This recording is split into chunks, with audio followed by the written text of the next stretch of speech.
नमस्कार, मैं डॉक्टर सुनील यादव आपका मैं हार्दिक स्वागत करता हूं बैंकॉक थाईलैंड से। बैंकॉक थाईलैंड में अंतर्राष्ट्रीय हिंदी महोत्सव हो रहा है। इसमें थाईलैंड के शिखा रस्तोगी जी जो पिछले 23 सालों से हिंदी प्रचार प्रसार के लिए इस क्षेत्र में कार्य कर रहे हैं। हम उनसे कुछ सवाल जवाब करते हैं, कुछ रूबरू होते हैं। एक सामान्य से प्रश्न, हल्के फुल्के प्रश्नों के साथ हम उनसे बातें करते हैं। नमस्कार, इस सम्मेलन में आकर आपको कैसे लगा? ये सम्मेलन मुझे बहुत अच्छा लगा। एक थाईलैंड की भूमि पर अपने लोगों से मिलना और अपनी भाषा को सुनना और इतनी शुद्धता के साथ और इतनी साहित्यिक हिंदी को सुनना एक गर्व की बात है। अभी आप 23 साल से यहाँ थाईलैंड में हिंदी प्रचार प्रसार का काम कर रहे हैं, तो इसका अनुभव हमें कुछ बताइए। यहाँ थाईलैंड में आप क्या क्या करते हैं इस हिंदी के प्रचार प्रसार को लेकर? मैं पिछले 23 साल से थाईलैंड में रह रही हूँ। मेरा आगमन थाईलैंड के अंदर एक प्रवासी भारतीय के रूप में हुआ। मेरे पति टेक्सटाइल में काम करते हैं, वो फैक्ट्री मैनेजर थे। तो मैं आई उनके साथ थी, लेकिन 5-6 साल के बाद में यहाँ पर एक हिंदी स्कूल खुला जिसका नाम था ग्लोबल इंडियन इंटरनेशनल स्कूल। इसकी मेन ब्रांच सिंगापुर में थी। वहाँ हिंदी टीचर के रूप में मुझे अपॉइंट किया गया। वहाँ से मेरा हिंदी का सफ़र शुरू होता है। उसके बाद में यहाँ मंदिर में गीता का पाठ होता है। गीता आश्रम है, हिंदू समाज मंदिर है, वहाँ जाती थी। वहाँ क्योंकि कहते हैं ना कि हम जब अपनी धरा से दूर होते हैं, मिट्टी से दूर होते हैं, कहते हैं ना जब हम अपनी धरती से दूर होते हैं तो मिट्टी की जो सौंधी महक होती है उसको हम तलाशते हैं, अपनी संस्कृति को ढूंढते हैं, भाषा को ढूंढते हैं। जब अपनी कोई भाषा बोलने वाला मिल जाता है तो हम उसकी तरफ दौड़े चले आते हैं। तो यही मैं यहाँ ढूंढ रही थी कि कहीं पे कोई मंदिर मिल जाए। तो मुझे गीता आश्रम मिला जहाँ मैं हर शनिवार को गीता का पाठ करने जाती थी। वहाँ से मैं भारत से जुड़ी हुई कई संस्थाओं से जुड़ी, विश्व हिंदू परिषद से जुड़ी। फिर वहाँ 2004 से मैं थाईलैंड हिंदी परिषद से जुड़ी। वो हर महीने के अंदर, हर 15 दिन के अंदर एक गोष्ठी की जाती थी। क्योंकि मैं कविता लिखती हूँ तो स्वभावतः है कि मेरा जुड़ाव उससे होता चला गया। थाईलैंड हिंदी परिषद के बाद 2010 से थाई भारत कल्चर लॉज से जुड़ी। थाई भारत कल्चर लॉज एक ऐसा संस्थान है जहाँ थाई लोगों को हिंदी सिखाई जाती है। ये संस्था किसकी है? आपने बनाई या दूसरे की? नहीं, ये संस्था सत्यानंद पुरी जी ने बनाई। अच्छा। रविंद्रनाथ ठाकुर जी थाईलैंड आए थे। मतलब ये कितने साल पुरानी है? ये अप्रोक्सीमेटली हम कह सकते हैं भारत के आज़ाद भी नहीं हुआ था उससे पूर्व 70-80 साल पुरानी है। हाँ, भारत आज़ाद नहीं हुआ था। यहाँ उस संस्था के अंदर सुभाष चंद्र बोस आए। क्या बात है, सुभाष चंद्र बोस आए? सुभाष चंद्र बोस आए। सुभाष चंद्र बोस ने वहाँ से अपनी बालक सेना बनाई। मैं उन बालक सेना के 8 बालकों से मिली हुई हूँ, जो उस सेना के बालकों से आज भी 3 बालक जिंदा हैं। आज भी जिंदा? हाँ, जो आप समझ सकते हैं करीबन 94 ईयर्स के हैं। मैं उन लोगों से जुड़ी तो मेरे लिए एक देशभक्ति की भावना, जैसे कहते हैं कि मुझे अपने देश के लिए कुछ करना है, तो मैं थाई भारत कल्चर से दूर नहीं रह सकी। तो वहाँ थाई बच्चों को हिंदी सिखाती हूँ। आज भी वहाँ ना थाई बच्चे हिंदी सीखते हैं।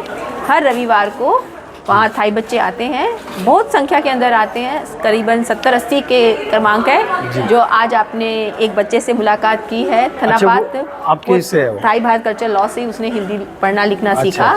यहाँ यूनिवर्सिटी में हिंदी पढ़ाई जाती है, लेकिन यूनिवर्सिटी के अंदर हिंदी केवल साहित्यिक हिंदी है, एक ना विषय के तौर पर हिंदी है। ये एमए तक है या केवल कक्षाओं तक? बीए में है, एमए में नहीं है। ऑप्शनल एसएल के एक विषय के तौर पर है। एक विषय के रूप में हिंदी पढ़ाई जाती है। कि जैसे ना हिंदी का इतिहास है, हिंदी है ना, और थाईलैंड के संबंध, भारत और थाईलैंड के जैसे संबंध हैं, उससे संबंधित वो एक विषय रखा गया है भारत स्टडी सेंटर ने। उसमें ये हिंदी का एक पाठ्यक्रम रखा गया है। यहाँ चिंगमई है, चिंगमई के अंदर हिंदी यूनिवर्सिटी के अंदर बहुत सारे बच्चे हैं। यूनिवर्सिटी चिंगमई यूनिवर्सिटी में? हाँ, वो बैंकॉक में नहीं है, बैंकॉक से दूर चिंगमई एक जगह है। अच्छा। हिल एरिया है, पहाड़ी क्षेत्र है। वहाँ पर हिंदी अच्छे से है ना विकास कर रही है। विश्वविद्यालय और उस विश्वविद्यालय में हिंदी पढ़ाई जाती है। हाँ, हिंदी पढ़ाई जाती है। यहाँ चुलालंकन यूनिवर्सिटी है। अच्छा, यहाँ बैंकॉक प्रॉपर में कोई विश्वविद्यालय जहाँ हिंदी पढ़ाई जाती है? हाँ जी, चुलालंकन यूनिवर्सिटी है, थमासाट यूनिवर्सिटी है, शिल्पाकोन यूनिवर्सिटी है। शिल्पाकोन यूनिवर्सिटी संस्कृत विश्वविद्यालय है। अच्छा। आपको हैरानी होगी कि यहाँ के जो शिल्पाकोन यूनिवर्सिटी के जो आचान है जी। चिरापात जी, वो अभी आने वाले थे लेकिन आपके कार्यक्रम में नहीं आ सके क्योंकि उनको कल 8 तारीख को अच्छा। भारत जाना पड़ा। कोई बात नहीं। वो थाई भारत कल्चरल लॉज के वो प्रेसिडेंट है। प्रेसिडेंट है। हाँ। अच्छा, आप उसमें क्या है, सदस्य है? मैं क्या है? सांस्कृतिक अध्ययन सांस्कृतिक, देखती हूँ और भाषा का और संस्कृति का विभाग मैं देखती हूँ। भाषा और का संस्कृति। विभाग मैं देखती हूँ। तो इसमें अब तक क्या क्या गतिविधियां हुई संस्कृति को लेकर, भाषा संस्कृति को लेकर हमारे यहाँ भारत और थाईलैंड के जितने भी पर्व त्योहार हैं हाँ। वो हम बहुत धूमधाम से मनाते हैं। मनाते हैं? जैसे उसमें भारतीय लोग और थाई लोग दोनों होते हैं? दोनों बढ़ चढ़ कर भाग लेते हैं। ज़्यादा थाई लोग भाग लेते हैं क्योंकि थाई लोग हमारी संस्कृति से बहुत प्रभावित हैं। बिल्कुल बिल्कुल। जैसे हमारे यहाँ होली है, हाँ। यहाँ पर संक्रांत है। जी जी। जैसे हमारे यहाँ दिवाली है, यहाँ पर लोअर करतोंग है। अच्छा। और फिर हमारे यहाँ भी बुद्ध पूर्णिमा होती है। यहाँ भी तो होती है? यहाँ भी बुद्ध पूर्णिमा, संक्रांति, दिवाली, बुद्ध पूर्णिमा सभी मनाई जाती है? सभी मनाए जाते हैं। तो वहाँ सांस्कृतिक आश्रम के अंदर हम पूरी तरीके से रंगोली सजाते हैं, दिए अच्छा। लगाते हैं, रंग खेलते हैं, रक्षाबंधन करते हैं। क्या बात है। तो ये सारे जो मतलब त्योहार एक हैं, जैसा त्योहार हमें यहाँ और वहाँ वहाँ के दोनों मिलते- एक जैसे दिखाई देते हैं। थाई लोग ना हमारी संस्कृति को अपनाना चाहते हैं। क्या वो बात है। हमारे त्योहार हमारी तरह से क्या बात मनाना है, ये तो चाहते हैं। भारतीयों के लिए कितने गर्व की बात है कि बहुत। थाई लोग भारतीय संस्कृति को अपनाना चाहते हैं और भारतीय लोग पाश्चात्य संस्कृति को अपनाना चाहते हैं। खैर कोई बात नहीं है। पश्चिमी सभ्यता से प्रभावित हैं ये लोग, लेकिन हमारी संस्कृति से अछूते नहीं हैं। जी। हमारी संस्कृति इनके ऐसे कहते हैं कि ऊपर चढ़कर बोलती है। हाँ। जैसे आप ये देखेंगे कि हमारे यहाँ गणेशा हैं, उमा हैं, तो हम जैसे आरती करते हैं, सिंदूर लगाते हैं, टीका लगाते हैं। ये लोग माथे पे टीका लगाना इतना शुभ मानते हैं और इतना अच्छा मानते हैं, शौक से आगे आके कहते हैं माथे पे तिलक लगाइए। क्या बात है, हमारे यहाँ लगाते नहीं। लगाते, हम मिटा देते हैं लेकिन ये लोग लगाए लगा रखते के हैं, रखते हैं। टीका लगाए रखते हैं, माथे पे टीका कितनी बातें लगाइए। सीखने लायक है थाई से। दिवाली पर यहाँ मैं विश्व हिंदू परिषद से भी जुड़ी हूँ। अच्छा। तो विश्व हिंदू परिषद यहाँ दिवाली का बहुत बड़े स्केल पर कार्यक्रम मनाते हैं। आयोजित करते हैं। तो वहाँ गणेशा बिठाए जाते हैं। अच्छा। यहाँ सबसे बड़ी बात है ना, जब हमारा जो 11 दिन का गणेशा फेस्टिवल भारत में होता है, जैसे बम्बई में होता है, ऐसे ही यहाँ थाईलैंड में होता है। बिल्कुल ऐसे ही, बिल्कुल जैसे वो वैसे। बाहर निकलते हैं उसी तरह जैसे से निकलते गणेश जी को रखा जाता है, फिर गणेश जी विसर्जन। की विसर्जन किया जाता है, वैसे गणेश जी को लेके जाते क्या बात है। हैं। कोई 1 दिन का रखता है, कोई 3 दिन का रखता है। थाई लोग इतना झूम करके नाच करके गणेश जी को लेके जाते हैं। क्या बात है, कितनी बहुत खुशी आनंद होती है आता हमारे त्योहार को विदेश की धरती पर देखकर। तो ऐसा लगता ही नहीं कि आप है ना अपनी धरा से दूर हैं, कि एक क्या सात बात है। समुद्र पार आप किसी और बस देश यहाँ में पर हैं। भी भारत है, ऐसा लगता है। ऐसा लगता है कि एक भारत थाईलैंड में भी बसता है। क्या बात है, क्या बात है। आप हिंदी को लेकर काम करते हैं, संस्कृति को लेकर काम करते हैं, आप खुद भी लिखते हैं ऐसा मैंने सुना है। हाँ, मैं लिखती हूँ। मेरे आलेख कई पत्रिकाओं में छप चुके हैं और कितने आलेख होंगे अंदाजा? करीबन 15-20 मैंने आलेख 20, दे चुके हैं। अच्छा। और सारे आलेख मेरे थाईलैंड से संबंधित हैं। अच्छा। जैसे थाईलैंड में हिंदी का प्रचार प्रसार कैसे हो रहा है, थाईलैंड की संस्कृति कैसी है, हाँ। थाईलैंड की भाषा और थाईलैंड के लोग कैसे हैं, जी। थाईलैंड के अंदर जो मीडिया है वो भारत की संस्कृति से कैसे प्रभावित है। यहाँ के जो टीवी चैनल में बहुत सारे हमारे भारत के चैनल ना जो कार्यक्रम है वो आते हैं। अच्छा।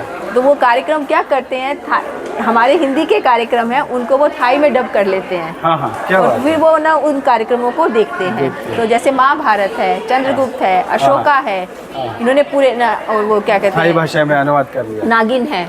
क्या बात है। नागिन तो बहुत इतने शौक से देखते हैं। चंद्रगुप्त है, उसको सब ने इन्होंने थाई के अंदर डब कर रखा है वाह। और ये टीवी चैनल के माध्यम से देखते हैं। बहुत खूब, बहुत खूब। अभी एक आपने नई और दूसरे कुछ विधाओं में लिख रहे हैं आप, कविता, कहानी? हाँ, वगैरह कविता कुछ? मैं लिखती हूँ। कविता करना मेरा शौक है। क्या बात है। और दूसरा यहाँ पर एक और चीज़ है जो मैं यहाँ पर आपको सबको बताना चाहूँगी। यहाँ कविता तो होती है, दूसरे साथ के अंदर जो विद्यार्थी हैं वो मीडिया से जुड़ने के लिए, भारत जाने के लिए, क्योंकि वो बिजनेस पर्पस से जाते हैं। अच्छा। तो वो कहते हैं कि यहाँ महंगा पड़ता है, भारत हमको सस्ता पड़ता है। तो वो यहाँ से वहाँ से सामान लाते हैं।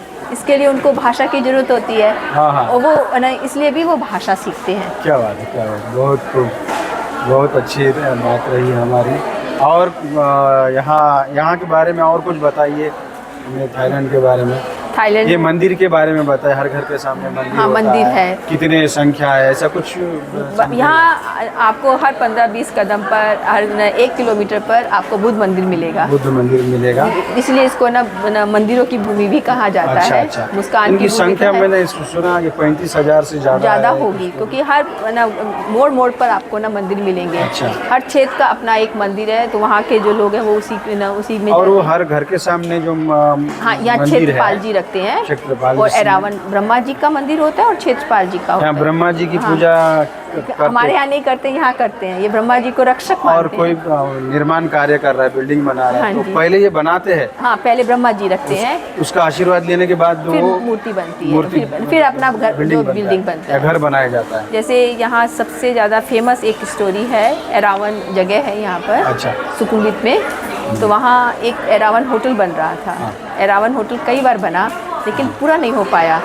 तो कहते हैं कि रात को उसको स्वप्न आया कि ना पहले ना मूर्ति बनाओ, फिर ना होटल स्थापना करो। कहते हैं उस एरावन को पहले बनाया गया। अच्छा। उसके बाद कहते हैं वो ना होटल इतना अच्छा बना।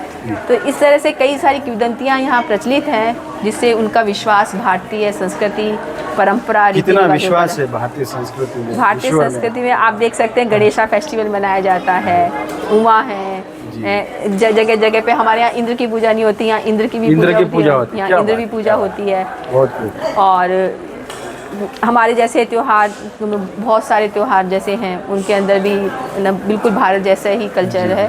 तो आप कविताएं करते, एक आधी कविता की पंक्ति याद है आपको कोई? हो तो बताइए, नहीं तो कोई बात नहीं। मैं तो यही कहूँगी ना कि मेरा स्वप्न था कि मैं अपने हिंदी का प्रचार प्रसार करूं। हाँ। स्वप्न हुआ साकार, क्या बात है, वाह। 7 समुंदर पार, थाई देश की धरा से हिंदी की जय जयकार। वाह, बहुत खूब, बहुत खूब। आखिरी में आप क्या संदेश देना चाहेंगे इस अंतर्राष्ट्रीय संगोष्ठी के बहाने, अंतर्राष्ट्रीय मंच के बहाने से? अंतर्राष्ट्रीय मंच से मैं यही कहना चाहूँगी कि ये एक बहुत बड़ी कड़ी है जो 2 देशों के बीच में जोड़ती है। इससे हमारा थाईलैंड का और भारत का दोनों की जो संस्कृति का जो आदान प्रदान आज इतने लोगों के माध्यम से हुआ है, तो वो एक बहुत बड़ा सेतु है। और भविष्य में भी ये सेतु बना रहे और इसी तरह से हमारी संस्कृति का आदान प्रदान होता रहे। भविष्य में चाहूँगी कि थाई विद्यार्थी भी, थाई जन भी हमारी साहित्य विधा के अंदर, साहित्य संगोष्ठी के अंदर बढ़ चढ़ कर भाग ले, जिससे वो भी अपने विचारों का आदान प्रदान कर सके। और इसी तरह से ये साहित्य संचय शोध संस्थान फाउंडेशन आगे बढ़ता रहे। ये सेल्फी कैमरा से वीडियो लिया गया है, इसलिए अक्षर उल्टे आए हैं, इसलिए क्षमा चाहता हूँ। आप आईने में अगर उल्टा करके देखते तो दिखाई देगा। बहुत बहुत धन्यवाद शिखा रस्तोगी जी, आपने हमें समय दिया मूल्यवान, और थाईलैंड, हिंदी भाषा, संस्कृति, विभिन्न विषयों को लेकर हमारे साथ हल्के फुल्के विषयों को लेकर चर्चा की। भविष्य में हम और नए सवाल, नए प्रश्न लेकर आपसे ज़रूर मुलाकात फिर से करेंगे। तब तक ले नमस्कार। नमस्कार। फिर मिलते हैं अगले भाग के लिए।